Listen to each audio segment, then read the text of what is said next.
Hey, welcome back to another great episode of Ask Ed Smith. I've got Ed Smith with me, and most of you know who he is and what he's done. It's a lot, big resume.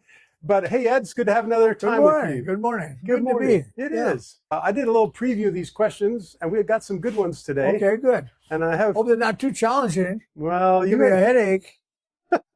Maybe not. Right? I think you'll have fun with this. Let's see how we can get started. Someone's saying he's sad about getting old. I guess some people get old. Not you, it doesn't seem like. Not me. That's good. He says, I'd like to hear Ed's thoughts on rotators under the valve springs.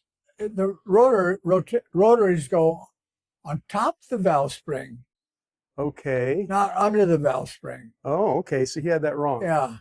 They go on top of the valve spring. So you put the valve spring on, you put the rotors on, you put the retainer, put the valve in with the two locks. It makes the valve rotate. Then the valve will rotate. We talked about that before because the cam is offset and it makes the push rod rotate. Yep. But that's got nothing to do with the valve. Okay. So now you still got the valve on a stem with a rocker arm on it. Yep. And that's a little bit off center too. Okay. And that off center will make the valve rotate. Like this? Slightly. Just a little. So A little bit. So don't stick in that same spot. Yeah. Because we're talking about valves. We're talking about basically intakes, no exhaust too. Mm-hmm. And we've always thought that if you start a car up and go at 50 miles, at 50 miles an hour, the valve turns red hot. Okay. Any little debris under that will stick that valve, and the air passes through there like a cutting torch and cut a hole right in the valve. So this keeps the valve clean. And mainly you find that on industrial motors only. Okay. Industrial motor sits there and runs, pumping water or pumping something. Is it partly because they run a steady RPM? Yes, they do. Part of it? I don't know what the RPMs is. Probably around pumping water, maybe 3,500 RPMs. Right. Yeah, all day and all night. All day, all night, right. Yeah. Huh. But really, it's a good thing. It's on industrial motor, but not much on a race car. Right. You have to be real careful because that rotisserie thing is almost a quarter-inch thick. Now you got valve spring problems. You just can't put it on a regular valve spring because that's way too much. Really? Okay. Yeah, we shim the valve spring a quarter of an inch. Yeah, wow. Yeah, no. No.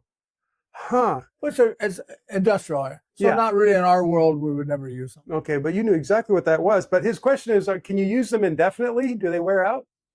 The rotary, I've never seen one wear out. Okay. Yeah. So probably. But again, I wouldn't use it. Okay. Right. Not in my world. Not in your world, right. Yeah, That's for right. someone else's world. Yeah. Okay. Good question. It is a good question. It's completely fun. Okay, Phil is asking about break-in, engine break-in, and you guys are making new engines across the way at 5-Star Engines. You're making new engines constantly, so Yeah. break-in is always a question. Yeah. He says, we've talked a lot about the flat tappet camshafts and how important break-in is. Do you need to do anything for break-in on a roller?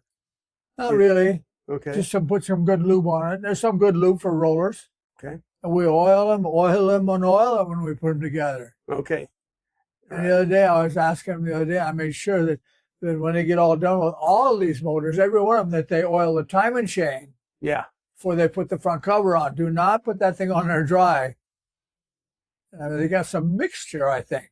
Some oil and maybe some lubrication from one of the companies. Okay. Mixture that they pour on the timing chain, even on the top. And it will seep down all the way on the timing chain if it sets any distance at all. Okay.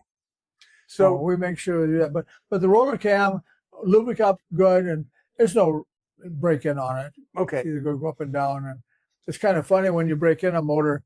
I just started a Flathead yesterday that I've been working on for quite a while, and it ran a little funny. You know, they always do all motors. And pretty soon when it warms up and it seems like things get settled down, it's amazing how smooth it gets, smoother and smoother, and pretty soon it runs like a top.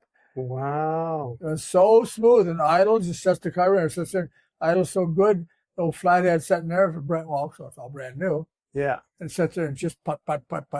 Yeah. It's so pretty. Yeah.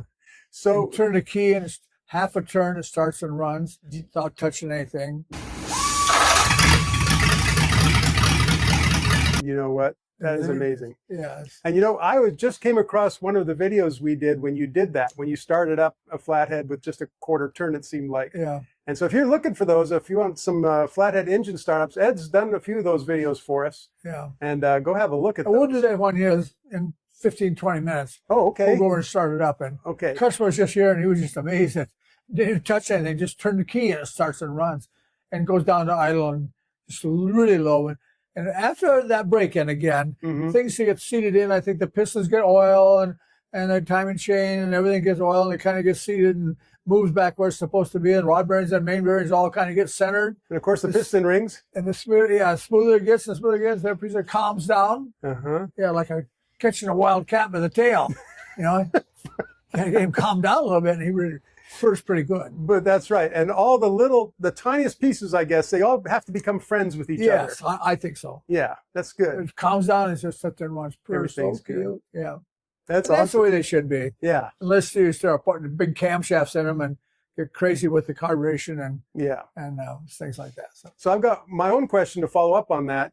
Okay. You guys, basically, when you're building the engine with the rollers, you're doing they don't have to do the break-in really, because you're doing all the don't have to do anything break-in. What about these engines you ship out for project cars that might sit for a year? Well, we still make sure. We would love to have them when they get ready to start them. Take the spark plugs wires out, take spark plugs out, and put a gauge on them and run it with the starter until you get oil pressure. I see. And you can crank them more. They crank easy with spark plugs out. Right. Crank them over for several minutes and maybe walk away and come back a half an hour later and crank it some more with a 40, 50 pounds oil pressure. And put the spark plugs in and fire it up. You're ready. Yeah. Don't get too excited and start it right away. There's no reason to. Right. Go to lunch. Yeah. Okay.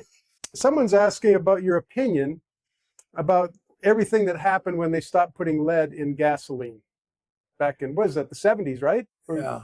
Lead is oil. Lead graphite. It just left the oil out of the gas.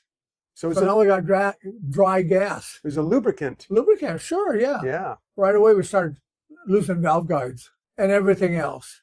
Everything came apart. So did your strategy on building an engine change a lot at that point? Well, we just changed lubrications. Okay. And you had to. Yeah. Change all kinds of things and build motors and anything that touched one another, you had to lubricate it. Especially, and then that was years ago, and we didn't have much problem with it. Okay. I don't think so, besides valve guides. Okay.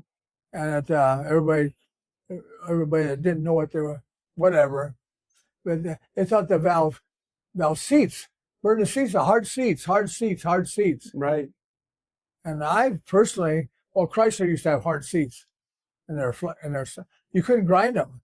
They'd take a special white stone, and you grind the valve seats to take a little bit off it. It was sparks going everywhere.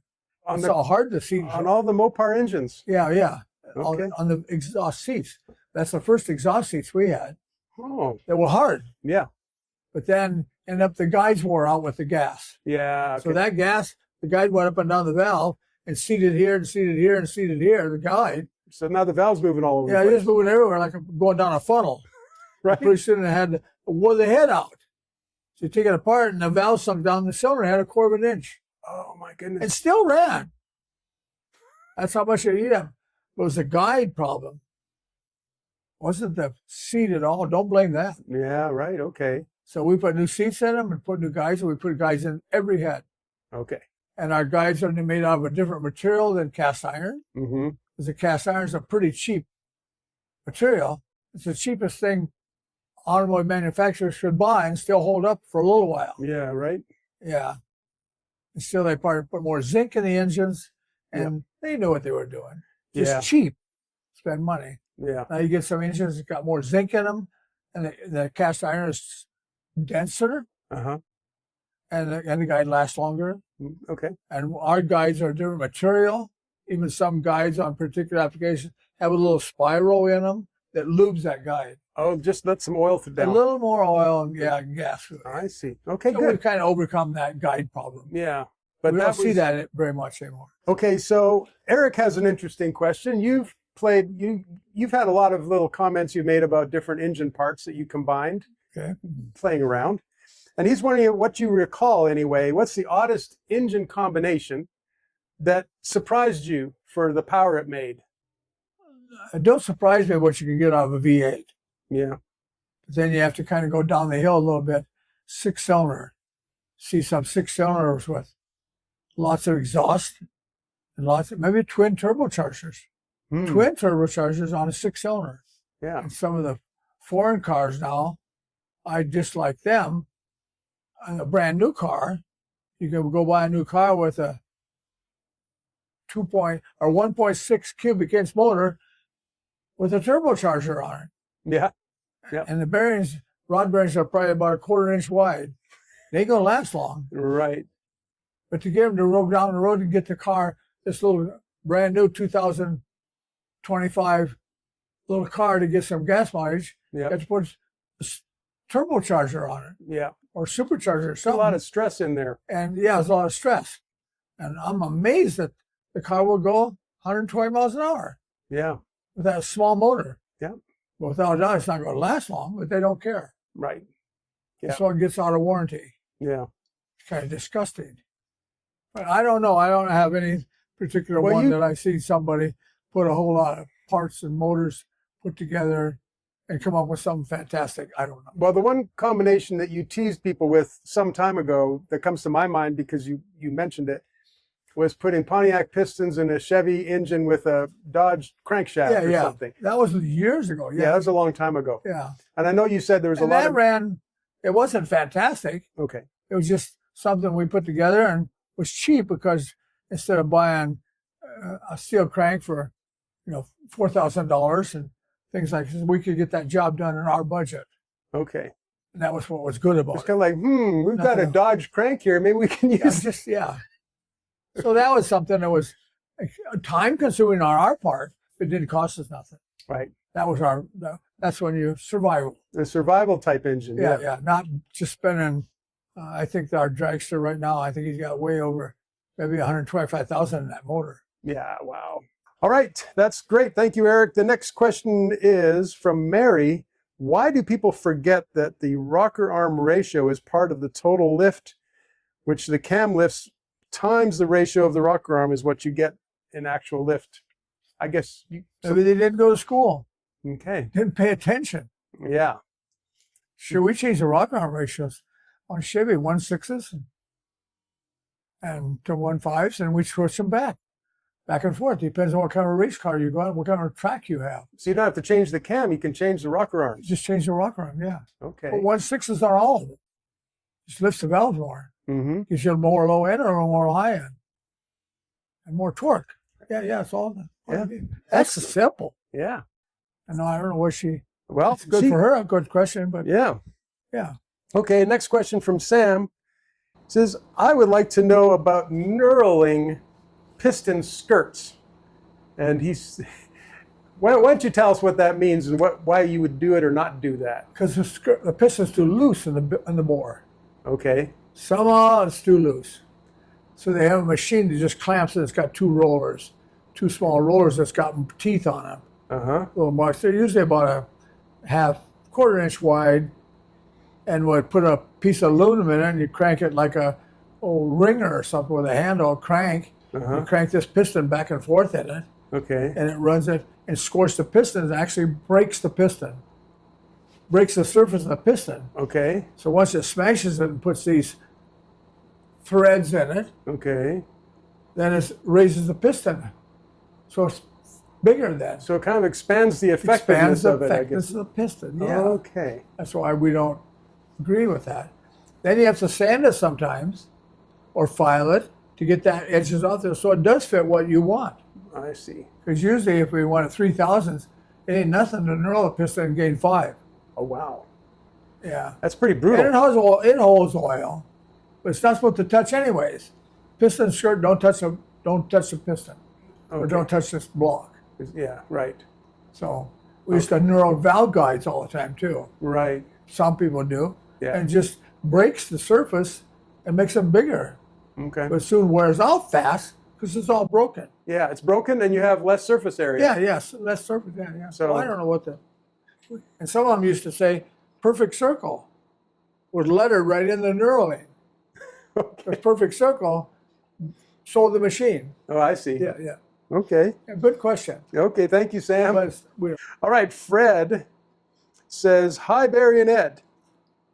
I would love to have Ed suggest if someone wanted to build a budget small block Chevy and make it durable, even if it's a little less powerful. So not everybody has to have maximum power. They want to just last a long time. He says, I'm spitballing 250 horsepower, but not worry about causing harm if I step on it. What kind of a build does, if you put a milder build together, does it automatically make the engine last longer? mild is good. That's a good term. Yeah.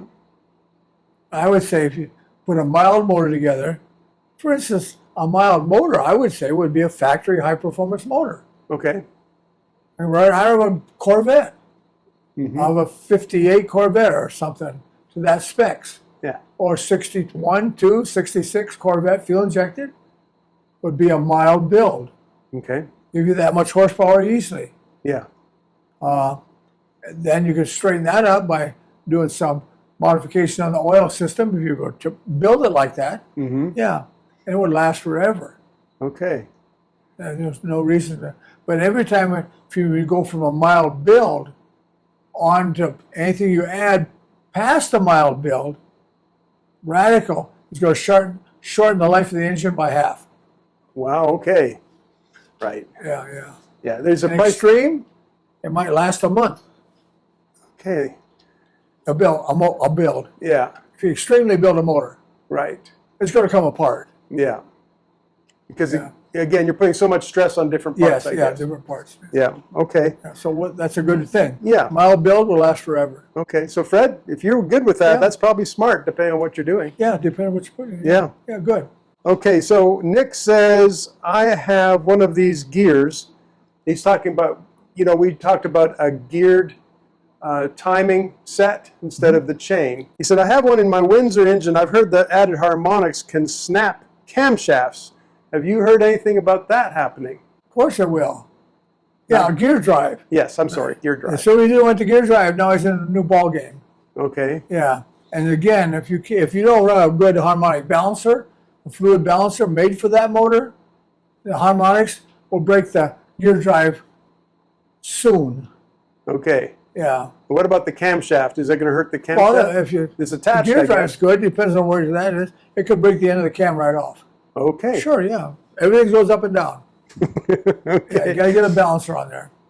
All right. So Nick, make sure your Windsor engine is well balanced with the good balancer. And the harmonic balancer. Todd says, would you ask Ed about the 347 Ford built from a 302 block? How do the builders, you guys, how do you come up with these displacements that are safe or good power or whatever? How do you come up with these things? Because Total? well, yeah, because It's just a matter of change the stroke a quarter of an inch. okay. It's not like we would change it a quarter inch and 100 thousandths. Okay. Yeah, you can't buy parts for it then. Yeah, it's all parts available. There's a practical part of this. Practical part. The money is the practical part. Right. So the 348 you can easily buy. Everybody has parts for that. Okay. You buy the piston and you buy the crank and put it together. It's 348. Okay. It's not 349 or 346. You don't try to build a 344. Okay. It would be really expensive for no reason. Okay. So all those stroker motors, like we talk about, Yeah. 377, everybody says, well, what happened to the old whatever it is? Right. Well, that's just the easiest part without spending a whole lot of money. It's when you want that extra 200 thousandths or something. That's when it Yeah, gets that's when big it's money. expensive, yeah. I see. Yeah. And so that's an easy, good question, Yeah. because I was wondering, hey, why everybody building 348s? Well, why don't they build a 355? Right. Yeah, it would cost you Oh. $5,000 more. You're right. All right. So IT Bubba says, I have a 94 GMC 1500. That's an old pickup truck. 94. There we go. It's Motor? well, let's see. Here's the thing. It's a cream puff with low miles. It's got the 305. And I think he wishes he had the 350. He said, I would love to have Ed's take on getting different heads for it to maybe get a little more from it. What do you think of that? I don't think you're going to do much. Not going to do that much? Still got 305. Not going to do much. It don't do much to flow more air or more exhaust out of it or nothing. Because you only have the 305. You only got cubic 305. inches. So I think Ed's recommendation is tuck a 350 in there and dress it up like it was a 305. Again, I had an 82, 305. We got 21, 22 miles to gallon. Okay. It wouldn't go up the hill to Flagstaff. Yeah. We couldn't hardly put a bucket or something in there. Right? I put a 350 in it with the same heads. Yep. Same distributor, same, everything was the same. I got 18 miles to gallon. Okay. But it went up the hill. Yeah. I got 18 miles to gallon ever since. Right. Same transmission, same everything. So what you're really saying is change the block and not the heads. Keep the heads. But he's talking 305. It's a 305. You know what? You have a really beautiful cream puff truck, and maybe just be happy with that. Yeah, be happy. It's a good truck. You're not supposed to haul a load in a 305 truck. Right. Just get the wife in there and have fun. We just talked yesterday. One of the builders here was in getting some parts cleaned, and he was just saying on the serial number of the motor, and older motors, a particular thing he didn't know where. I think he had a motor over here the other day, and we were really weird. I've never seen anything like it before. It was a 6-cylinder motor, and it had piston sleeves on top of it. So he had a bare motor where he just had the block assembly, and you had to put the sleeves on it, like putting them on the Volkswagen. Oh, really? Exposed. Did Sleeves they and pistons. stick up past the block? Yes, and it was a Dodge motor. Huh. But they made a few of these. Could have been aircraft. They could have had the cylinders be thinned to, I don't know. For air cooling or something. Yeah, or something. We have the block right now. Huh. And he wanted to be careful with this so we didn't ruin the cam bearings when we cleaned it. Wow. So we took freeze plugs, regular steel freeze plugs, about 2-inch, 2.5-inch diameter, Yeah. and drilled a hole in the freeze plugs and bolted 2 freeze plugs in each cam bearing. Oh, to protect them. Protect them from our cleaning machine. I see. And then we got done, we just unbolted them, threw the freeze plugs away. Right. And they looked like brand new, but you can't find cam bearing. But that was one of those motors, and like I told him, I said, you could take a early Dodge motor and the serial number on the motor and maybe an X on it or J. You better get in the book and look. The lifter board may be bigger. Oh, I see. 5,000 is bigger, but they didn't throw the block away. Mm-hmm. In production, they put an X on the end of it. So it's like, So well, we got a weird block casting. We'll work it out a different way. Yeah, but yeah, well, so it's kind of those X's. I don't know what they mean. Okay. I couldn't know all the alphabetical things on motors and really what they mean. I don't know. No one question. Nobody knows that. Not a very good answer. You know a lot, Ed, but you can't know everything. Yeah, but not a very good answer, but a good question. Yeah, okay, good. William's got a question about a 427 Ford. Where's a good location to install, if you happen to know, a pre-oiler on his 427? He wants to be a daily driver on his 427 Ford, and he wants to pre-oil it every day. Do you have any thoughts about that? No. Okay. Yes, no. He'd have to get in the oil pressure, either in the oil pressure gauge, where the gauge screws in the motor. Okay. You can do that. Okay. Put a T on it. Mm-hmm. You'd want a pretty good volume a little bit, not just a teeny little plastic line, Yeah. but he could pre-oil it. Okay. Yeah. That's, I don't know what kind of a machine he's going to use or what kind of a pump. He's got something in mind. He's got some plumbing figured out somehow. Yeah, but go in the oil pressure. Okay. The oil pressure gauge goes, because that's a free flow. Is that That would oil the whole motor. is that the oil gauge pressure? Is that on the back of the block up near the No, top? it's up front by the filter. It's up front Yeah, by the oil filter. by the oil filter. Okay. Left front corner, yeah. Okay. Yeah. Great. I haven't heard of anybody putting a pre-oiler on for a long time. Yeah. There you go. Well, it's probably a good idea. Can't hurt. It's said a long time. Good idea. Yeah. Retro Captain, thank you for writing your question in, and I'm just going to try to boil it down. What have you learned messing with engines about the thermostats, not only the temperature they open at, but how well they flow once they're open? What are your observations? I don't know. Each motor is different. And you get involved somewhere in that bypass hose. Yeah, right?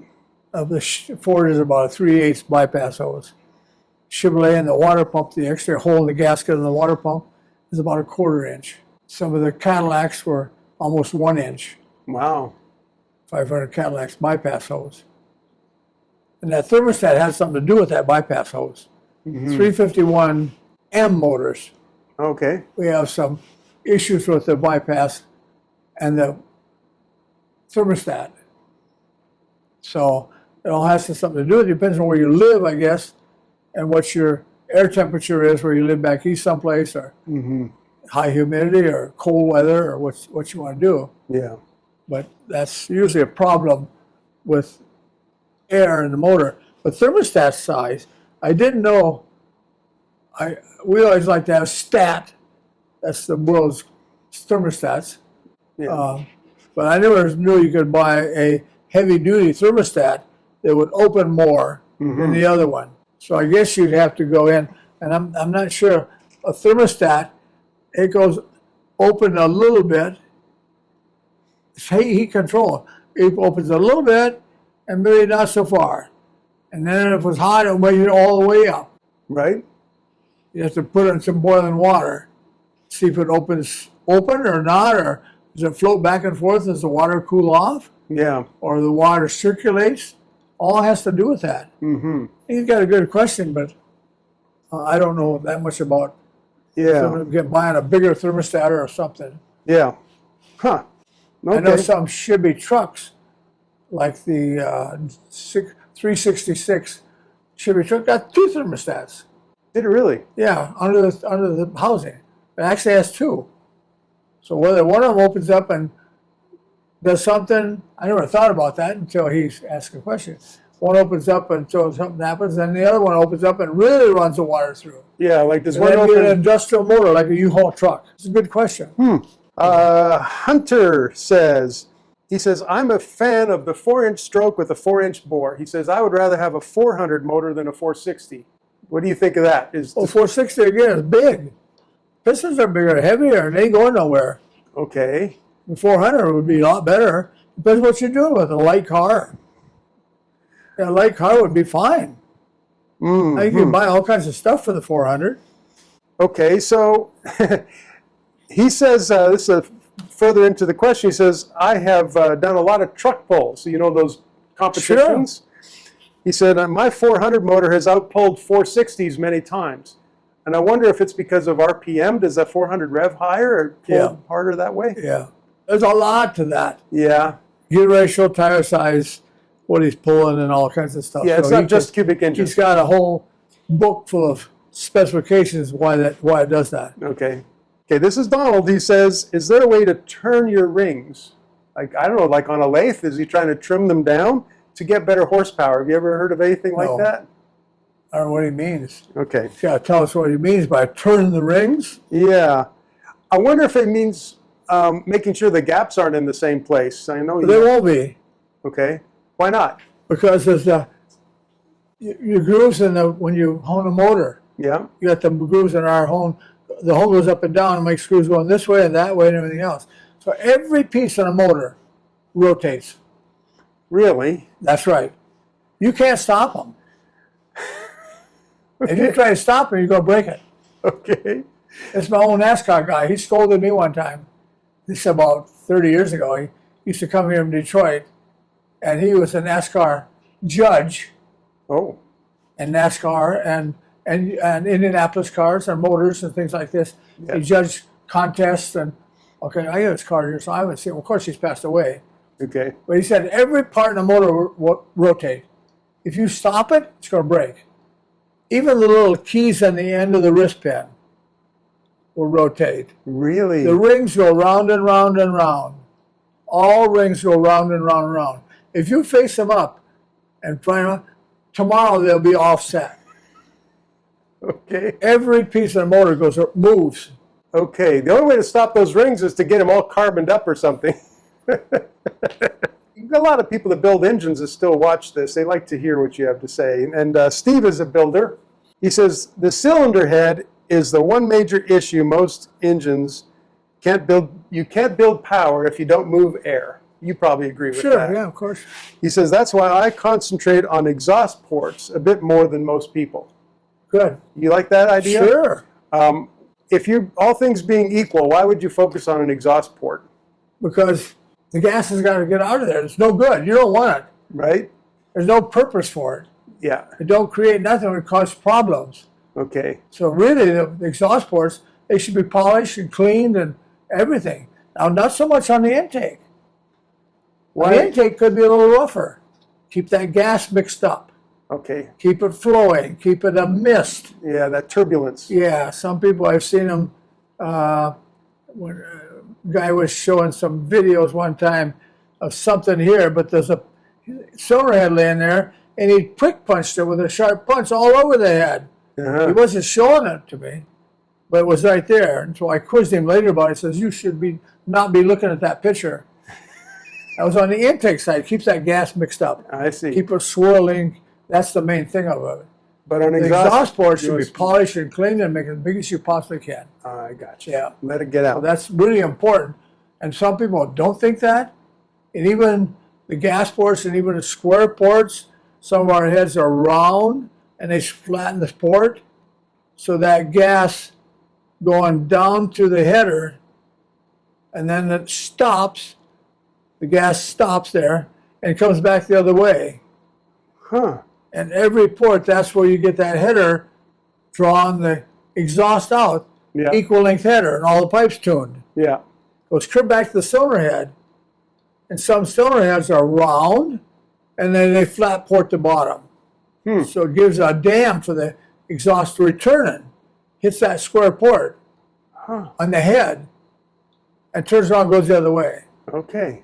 Wow. That's all he does is homework. Yeah. Good question. Okay. And people don't think about that, but you see a cylinder head sometimes, and it's got a square port or one on the top, something. And a lot of stuff to that, and he's getting into something there. Of course, he knows what he's doing, Yeah. and yeah, good things. Good man, Stephen. And most people overlook that. Yeah. You almost make an extreme horsepower out of that motor. He's down to he's looking to find things, Yeah. getting every bit of that, and you can get up when he starts messing with exhaust. Right. Excellent. Well, that wraps up this show. And thank you for joining us. Thank you for the questions you put in the comments. We enjoy that. It's a lot of fun. Ed, thank you. Good questions. Yeah, we had good questions today. Yeah. Very good. Yeah. We look forward to seeing you on the next episode, Ask Ed Smith.